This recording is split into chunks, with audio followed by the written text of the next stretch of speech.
Dakilang Diyos, kami po ay nagpupuri at nagpapasalamat sa bawat araw na binibigay mo sa amin. Tunay nga kami ay mga taong walang kakayanan upang iligtas ang aming mga sarili. At inihiling lamang namin sa iyo, Panginoon, na palaguin mo kami sa mga salita na napapakinggan namin sa recording na ito. At Panginoon, palaguin niyo po nawa, Panginoon, ang aming pananampalataya.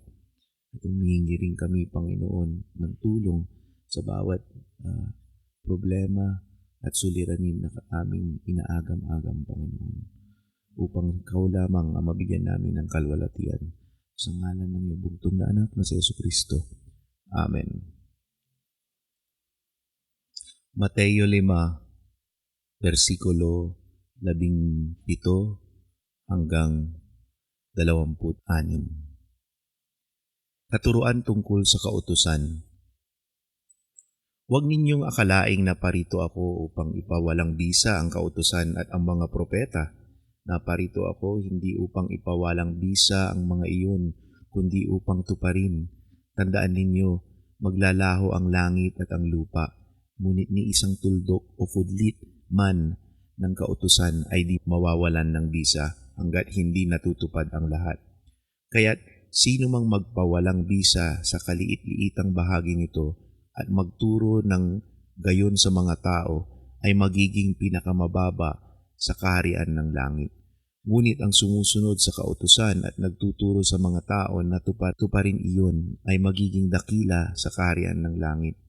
Sinasabi ko sa inyo, kung ang pagsunod ninyo sa kalooban ng Diyos ay tulad lamang ng pagsunod ng mga tagapagturo ng kautusan at mga pariseyo, hindi kayo makakapasok sa kaharian ng langit. Ang katuruan tungkol sa pagkagalit. Naririnig ninyo na sinabi sa inyong mga ninuno, huwag kang papatay ng sino mang pumatay. Ang sino mang pumatay ay mananagot sa hukuman. Ngunit sinasabi ko naman sa inyo, ang sino mang napupuot sa kanyang kapatid ay mananagot sa hukuman. Ang humahamak sa kanyang kapatid ay mananagot sa kataas-taasan, kapulungan ng mga Hudyo. At sino mang magsabi sa kanyang kapatid, ulol ka, ay manganganib na maparusahan sa apoy ng impyerno. Kaya't kung mag-aalay ka ng handog sa dambana para sa Diyos at naaalala mong may sama ng loob sa iyo ang iyong kapatid, iwan mo muna ang iyong handog sa harap ng dambana, makipagkasundo ka sa kanya. Pagkatapos, magbalik ka at maghandog sa Diyos. Kung may ibig pagsakdal sa iyo, makipag-ayos ka agad sa kanya bago makarating sa hukuman ng inyong kaso. Kung hindi, ay dadalhin ka niya sa hukom at ibibigay ka nito sa tanod at ikukulong ka naman sa bilangguan. Tandaan mo, hindi ka makakalabas doon hanggat hindi mo mababayaran ang kahuli-huliang barya na dapat mong mabayaran.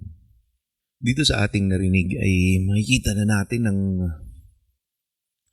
ang pagpapahalaga ng pagmamahal kay Jesucristo na parati natin nakikita ito at naiisip na napakasimple lang ng pagmamahal, kundi magbigay lang o magbalik ng pagmamahal sa kapwa. Ngunit may napakahirap ibigay ito, lalong-lalo na pag ikaw ay galit. Kung ikaw ay may kasigalot o merong hindi pagkakaintindihan sa isang kapwa-tao. At dito ay sinasanay ng Panginoon tayo sa mga bersikulo na kanyang binanggit. Tunay nga na pagtatanto natin na napakahirap magmahal at napakahirap na sundin ang kanyang salita.